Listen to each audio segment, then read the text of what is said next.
the Notwithstanding clause again. It's the UCP government that's going to have big regrets about the decisions they made this past session. The UCP passes legislation regarding transgender Albertans.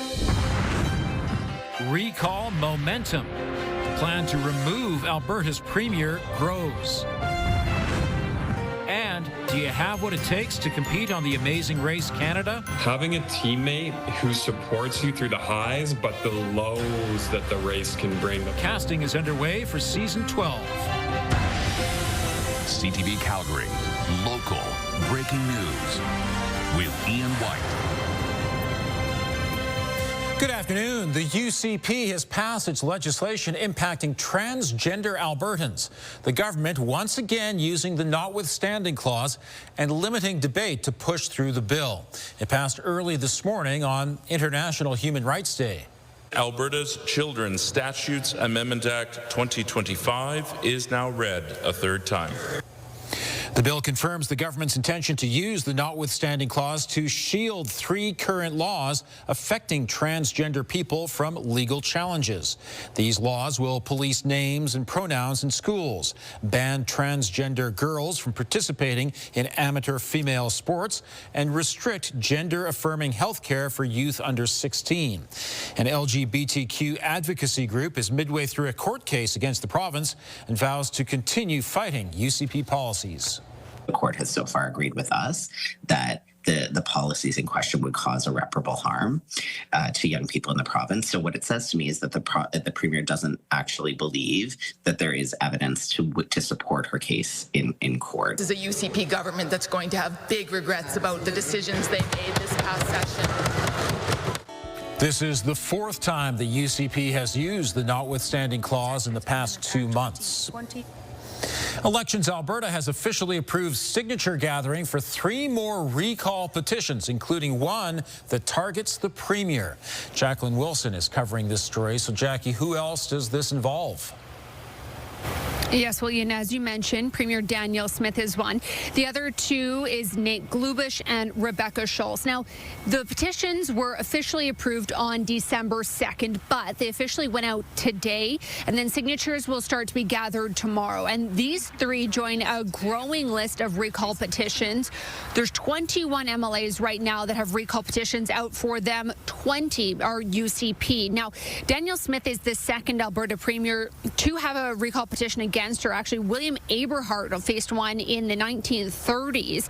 Smith, in a statement to Elections Alberta, I should actually say the person that was behind Smith's petition, they say that the Premier, doesn't live in Brooks, Medicine Hat riding and has shown little effort to understand the people that she has elected to represent. But in response, the Premier said today at a news conference, she touted several infrastructure projects that she approved in her riding, while also saying that she routinely hosts town halls across the riding, including one that's happening this weekend. What it indicates is that the process is being abused. All you need to do is have $500, hire a CFO, and write a 100-word reason why you are launching a petition, and you can launch a petition. So we've been watching this, thinking that this is not how it was intended when it was first come in. Now, just over 12,000 signatures will need to be gathered in Smith's riding, about 15,000 for Nate Glubish and for Rebecca Schulz. And that is based on about 60% of the electoral district for those who voted in the last election. Now, in order to sign one of these petitions, you actually do have to live within the riding that you're signing. And all of those signatures for these new 3, they need to be signed by March 10th. Ian?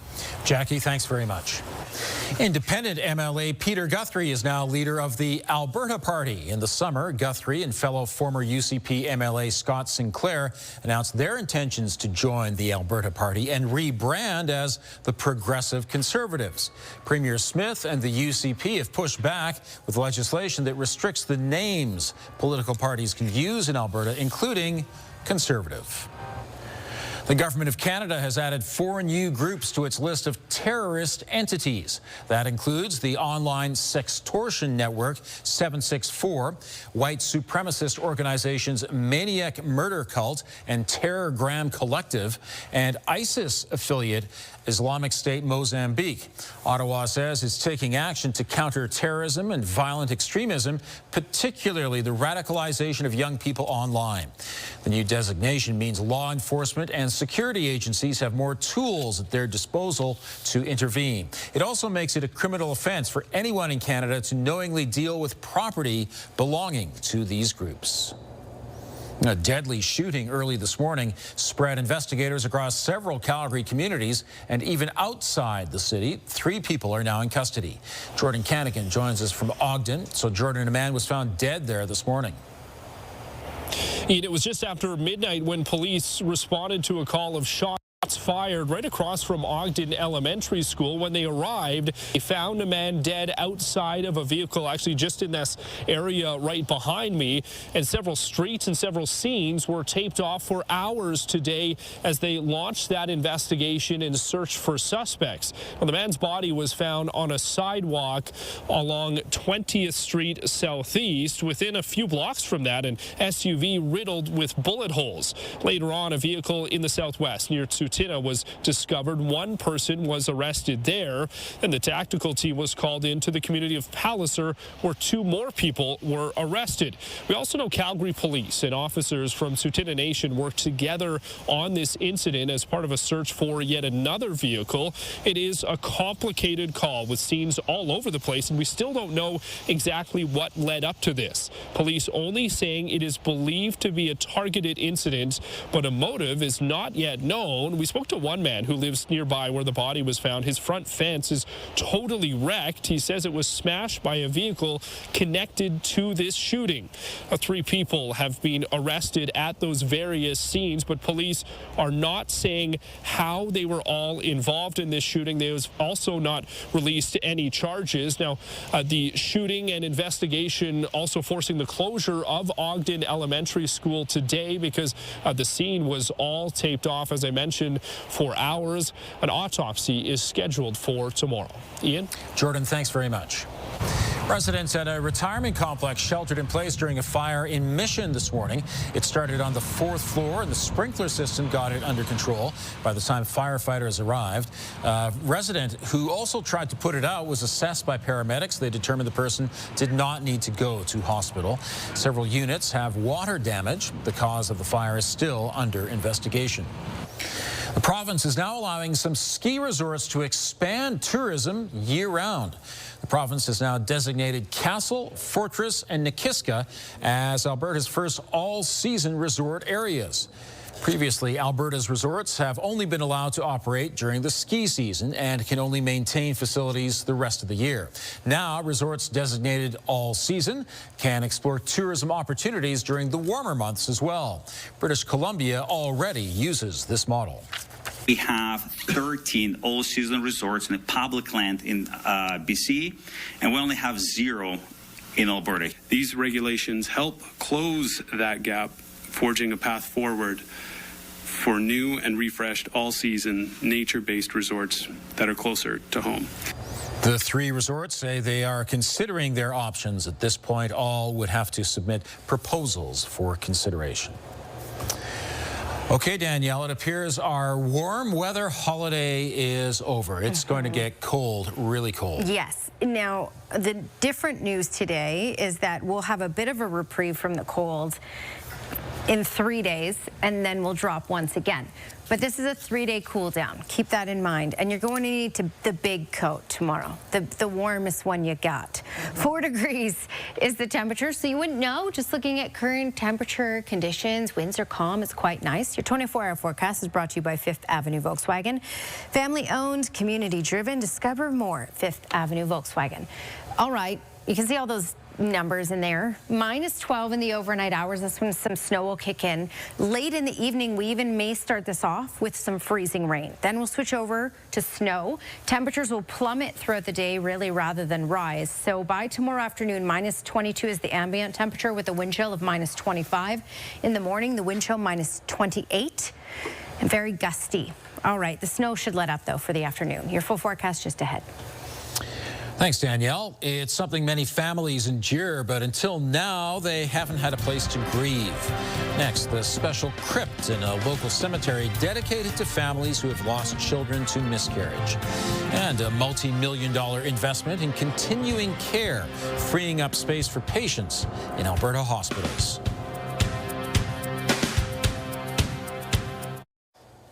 A first-of-its-kind project is now offering Calgary mothers a permanent place to bury their miscarried babies. The Loretto Crypt inside the Queen's Park Cemetery on Wednesday. It's an above-ground mausoleum that will hold individual containers with the remains of babies who died before 20 weeks of gestation. It was created and opened by parishioners at the Roman Catholic Diocese of Calgary, but it will be available to parents of all faiths at no cost. We really hope that this crypt here is something tangible. It's a sign of hope to those who are grieving, and I do hope it validates people's pain and suffering. You're not overreacting, that this was your child, and it's okay to feel sad. Both Catholics and non-Catholics may request interment. Visit our website for more information. That is a lovely idea. That indeed. is. Yeah. Okay, minus 27 wind chill. I think there will be a lot of very short dog walks tomorrow. Let me correct you, minus 28 or even minus 29. It's getting colder all the time. In the morning, yes. Yeah, be ready. That's why I'm saying the big coat. Yep. You know, your big thick one that you don't want to have to use all the time. Here's a Skywatch weather camera. You wouldn't know it. It's so pleasant out there right now in the city. It's a little breezy, but the winds are fairly calm in comparison to what's happening in the south. And oh boy, it's warm for this time of year. Mid-December, 4 degrees in the city, 4 in Claresholm, 7 in Lethbridge, 3 in Medicine Hat. But this is an indication of what's to come. That cold air is going to filter in from the north, especially throughout the day tomorrow. So throughout the day tomorrow, temperatures will drop rather than rise. Minus 9 is the base temperature, and Red Deer it feels more like minus 16. So this will get even colder than that, and so will all of this tomorrow for about 2 to 3 days. All right, let's talk about the warnings in place. We have the blowing snow warning. So Medicine Hat up through Brooks, Hannah, these areas are under the blowing snow advisory. And that is because we're looking at some heavy snow at times, likely not picking up as much snow in these communities, 2 to 4 centimeters, but also very gusty conditions, so reduced visibility out there. South of Medicine Hat, so Irvin, Many Berries, these areas are under a snowfall warning.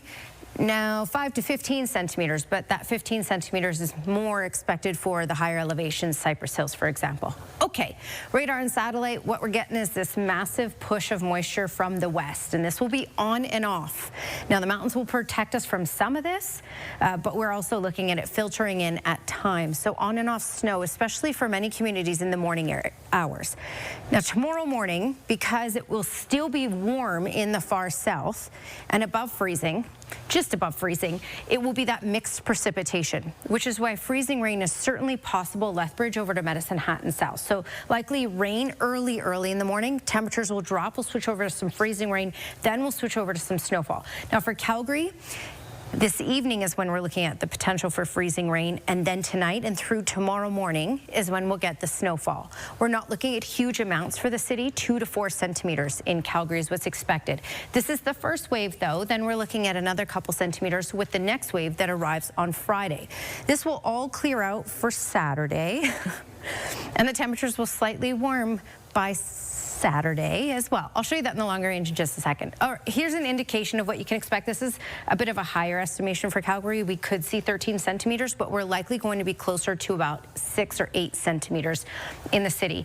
Lethbridge will likely see 11. The timeline on this is from tonight through till late Friday. Okay, longer range forecast for the city. -8, that's a daytime high. Keep in mind, this is really early in the morning. Temperatures will drop into the minus teens even in the morning, and wind chills will be in the minus mid to high 20s. And snow will be for the morning hours. Another 2 to 4 centimeters expected on Friday. Check out your Friday high, -18, so another really cold one. And then we start to slowly improve. Saturday, -5, +6 by Sunday.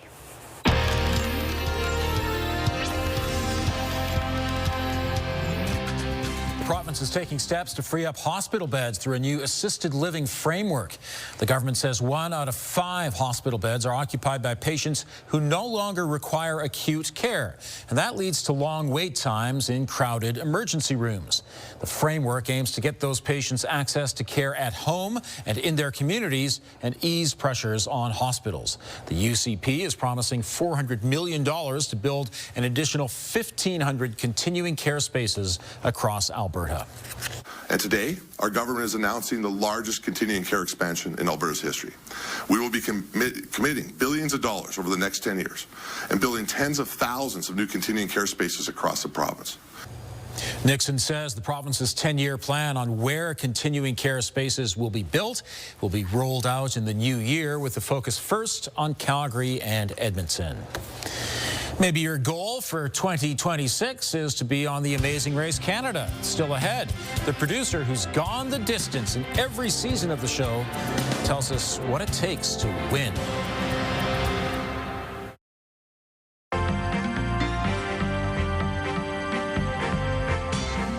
Bank of Canada has opted to keep its key lending rate where it is. The overnight lending rate will stay at 2.25%. The central bank noted the economy grew at a surprisingly strong 2.26% in the third quarter. Canadians continue to struggle with the cost of living, but the bank says if it tries to push prices down, it would cause a severe recession, so its focus is keeping inflation low. The other element to improving affordability is to grow income.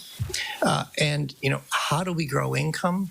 Well, we need to improve our productivity. We need to invest more. We need to diversify our trade. That's what's going to grow income. With more income, then everything becomes more affordable. This is the last interest rate decision of the year. A new poll from Nanos finds grocery prices are the top concern for Canadians this holiday season. 42% of respondents say they're very concerned about the price of food. 17% said housing costs. And the same percent, 17, said personal debt were their top concern. Job security was also a worry. Families in need this holiday season are getting help from a local charity called Closer to Home. This is the 16th year of its Adopt a Family program, and it's looking to assist 800 families this December. It does that by raising funds from donors, so it can pass out gift cards valued at $125 per person in the household. The agency says the demand typically grows every year, and it's seeing many families struggling to make ends meet with increased rent, food, and utility costs. We still have 313 families who are waiting to be adopted as of today. So those are families, again, varying in size from 2 all the way up to 12. So we want to do our very best and hope that those will find us and come to us and allow us to get those families adopted over the next few days. And last year, Closer to Home raised over $700,000 for families in need. For more information, head to our website, ctvnewscalgary.ca. The number of UCP MLAs facing recall continues to grow. Here's Tara Nelson with a look ahead to CTV News at 6. Hi, Ian. 3 more recall petitions were approved today, including the one targeting the Premier. That means 21 MLAs are facing recall. Only 1 is an opposition member. Coming up at 6, the message one political scientist says these recall efforts are sending to the government. Also ahead, the UCP wants more all-season resorts in provincial parks, so it is allowing select ski resorts to expand. Tourism officials say they are thrilled, but environmentalists have some concerns. We'll have more on that coming up at 6. Ian. Thanks, Tara.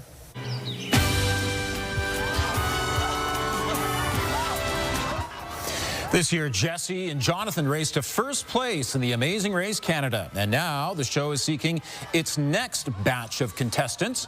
The deadline to enter for next year's show is Monday, December 15th. Joining me from Toronto is Jesse Story, the casting producer for the Amazing Race Canada. Jesse, thanks for speaking with us today. Thank you so much for having me on, Ian. I appreciate it. You've been with this show since season 1. So tell us, what are the ideal qualities of a winning team? For sure. I've seen it all from season 1 to, now we're on season 12. So usually the qualities of a winning team are a couple things.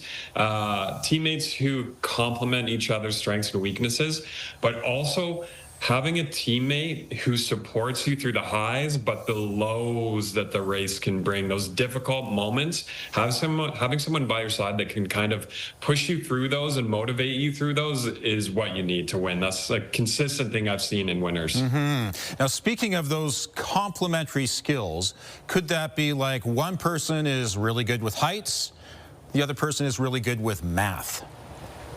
Yeah, definitely. That's a great example of it. You know, you also want people, you know, maybe someone has great memorization skills. That's their big thing. And another person is really good at, you know, more active physical stuff. Figuring out, you know, who's going to be the driver, who's going to be the navigator is a big one, too. You mentioned fighting through those lows, and a lot of these teams have some pretty strong arguments amongst themselves. You must remember a few of those over the years, too. Yeah, I've seen my fair share of arguments. You know, last season, I'm also a marriage counselor. No, I'm joking. I could be after this, but no, last season, you know, there was a lot of arguments between teams. Sometimes teams are couples, you know, Nippy and Magoo, I love them to death, but they did argue quite a bit. But you know what they did do? They supported each other through those tough moments, and they got through it. To see my extended interview with Jesse Story, visit ctvnewscalgary.ca. The temperature will drop in a hurry overnight. Right now in Calgary, it's still on the plus side at +4. Danielle has details about the days ahead. Okay, light at the end of the tunnel by Sunday, right? I love you. Always glass half full. Absolutely. Yep.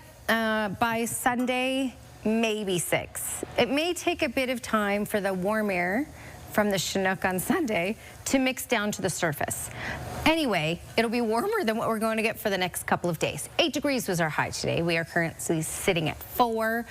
Longer range forecast -8. That's deceiving. That will be really early in the morning, and then we'll plummet throughout the day into the -teens later in the morning, and mid-20 wind chill for pretty much all the day. And snowfall for the morning, a couple centimeters. Thanks, Danielle. A holiday-themed roller rink is open at the Calgary Farmers Market. You'll find it in the Loft event space at the Market West location. Along with the roller rink, there will be a vintage photo booth, holiday shopping, and seasonal cocktails. To skate, you will need to make a $5 donation, which supports the Trellis Society. The festivities run tonight and tomorrow from 4 to 9 p.m. Looks like a ton of fun and a great opportunity to see the market as well. Thank you for joining us. Now here's the early edition of the CTV National News.